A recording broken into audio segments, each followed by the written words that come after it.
Episode 2. Daniel thought the hardest part of his life had been surviving. He was wrong. The hardest part was learning how to be seen. Overnight, he became the $5 guy.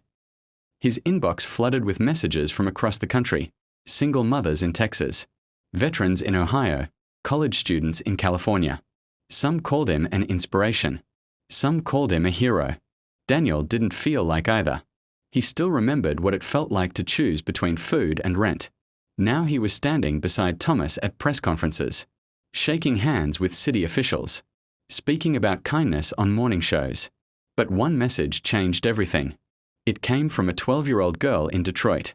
"I used my lunch money to buy socks for a homeless man today because of you." Daniel stared at the message for a long time. This wasn't about him anymore. This was spreading. The $5 movement began trending nationwide. People posted videos of small acts of sacrifice, not excess, not leftovers, but meaningful giving. Thomas watched Daniel closely during those weeks. "You're uncomfortable with praise," Thomas observed one afternoon. Daniel nodded. "I know what it's like to struggle. I don't want people thinking I'm better than anyone." Thomas smiled.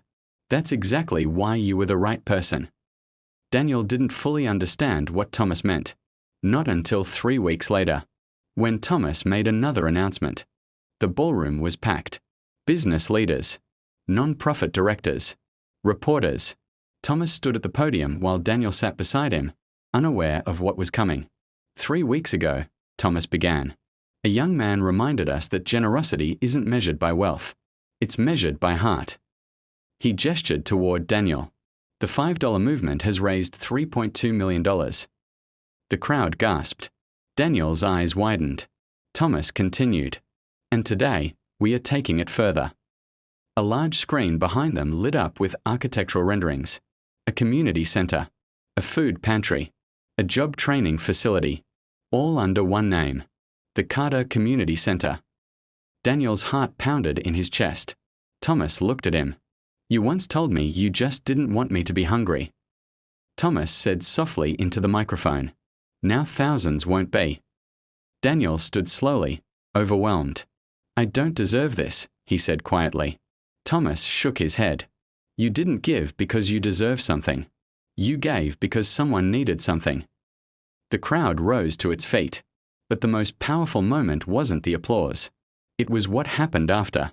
An elderly janitor who worked at the hotel approached Daniel quietly. "I don't have $5, the man said, "but I can volunteer on weekends." Daniel smiled through tears. "That's worth more." And in that moment, Daniel finally understood. Kindness multiplies. 1 year later, Daniel stood outside the completed Carter Community Center. Children ran across the courtyard. Veterans attended resume workshops. Families lined up for fresh groceries. And above the entrance, engraved in stone, were simple words: "It's just $5. Daniel laughed softly at that. He remembered the cold night, the hunger, the doubt. If he had walked past Thomas, none of this would exist. Thomas joined him outside. "You changed more than you know," Thomas said. Daniel shook his head. "No, we did." Thomas smiled knowingly. "You see it now, don't you?" Daniel nodded. Kindness isn't about having enough. It's about believing someone else matters. A reporter approached one final time. "Daniel, if you could say one thing to America right now, what would it be?"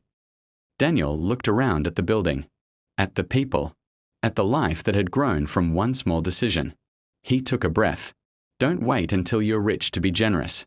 Give when it's hard. That's when it matters most. The camera lights flickered off.